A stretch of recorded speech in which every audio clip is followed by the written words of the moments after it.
Ամռան տապին շտապօգնության կանչերը առավել հաճախակի են դառնում, ուղղությունը հիմնականում ինֆեկցիոն հիվանդանոց, աղիքային վարակներ, սննդային թունավորումներ, ջերմություն ու թուլություն։ Սա մեզ համար նորություն չի, ամեն տարի այս հիվանդությունները գլուխ են բարձրացնում։ Աղիքային հիվանդությունները այս տարի առավել հաճախ պայմանավորված են էնտերովիրուսներով։ Ակտիվ է կոքսակ վիրուսը, որի թիրախում երեխաներն ու թուրքական ծովափում հանգիստը նախընտրողներն են։ Արտահայտվում է մրսածության նշաններով, ջերմությամբ, աղիքային խնդիրներով, վերջույթներին ու բերանի շրջանում ցանավորմամբ։ Եթե կտեսնեն շրջապատում նման հիվանդ մարդիկ ցանավորման կամ տոկարությամբ, ջերմությամբ, հնարավորության սահմաններում զերծ մնալ, մասնավորապես երեխաներին հեռու պահել։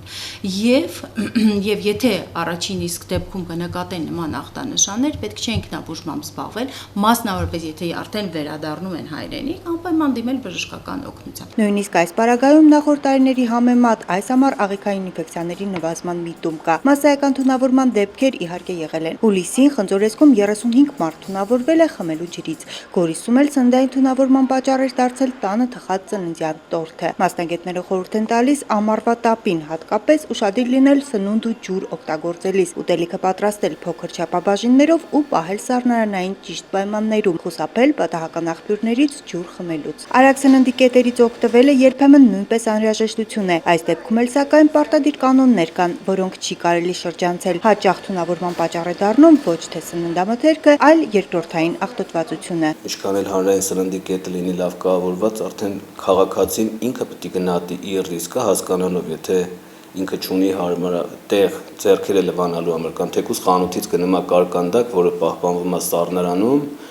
կա համապատասխան մակնշում եւ այլն եւ այլն։ Բայց արդյոք ինքը իր ձեռքերով այդ կարկանդակը ուտելը հիգիենայի կանոնների պահպանում է եւ ոչ ոք չի կարող երաշխավորել, որ ինքը երկրորդային որպես աղտոտվածություն տվյալ սննդամթերքից սննդային թունավորում չի կարող առաջանալ իր մոտ։ Սննդի անվտանգության պետական ծառայությունում վստահեցնում են, ամռանը վերահսկողությունը խստացվում է ինչպես սննդամթերքի շուկայում, այնպես էլ հանրային սննդի կետերում։ Այս ամառ 10-ից ավելի արագ սննդի կետերի գործունեություն է կասեցվել։ Ուսումնասիրություններ են իրականացվել կաթնամթերքի ու մսի շուկայում։ Դրանով սակայն հարցը լուծված համարել չի կարելի։ Քիչ չի պատահում, որ սնունդը փչանում է խանութից տուն ճանապարհին։ Մենք գնենք սննդամթերք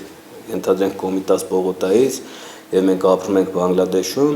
եւ 2 ժամ տրանսպորտով տեղափոխենք այդ սննդամթերքը այնտեղ արդյոք նա արդեն պիտանի կլինի օգտագործելու համար։ Մասնագետները խորհուրդ են տալիս հատկապես կաթն ու միսը գնել մոտակա խանութից։